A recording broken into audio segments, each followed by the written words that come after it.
Hello friends, reels పెట్టక videos పెట్టక చాలా రోజులు అవుతుందండి. కొంచెం బిజీగానే ఉన్నాను.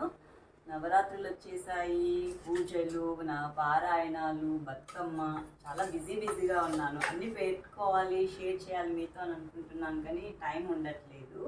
సో ఈరోజు అయితే సమిలి ప్రిపేర్ చేస్తున్నాను. ఈ సమిలి ఎలా తయారు చేస్తారో తెలుసా అండి?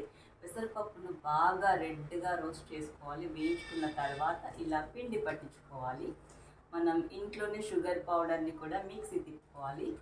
అండ్ మనం పట్టించుకున్న పిండిని షుగర్ పౌడర్ని యాడ్ చేసుకొని అందులో నెయ్యిని వేడి చేసి చల్లారిన నెయ్యిని ఇందులో మిక్స్ చేసుకున్న తర్వాత మళ్ళీ మనం ఆ రెండింటిని మిక్సీ పట్టుకొని ఇలా సమిలిని ప్రిపేర్ చేసుకోవాలి. ఎంతో టేస్టీగా ఉంటుంది. పిల్లలైతే చాలా ఇష్టంగా తింటారు. మీరు కూడా తప్పకుండా ట్రై చేసుకోండి. ఉంటాను. Bye bye.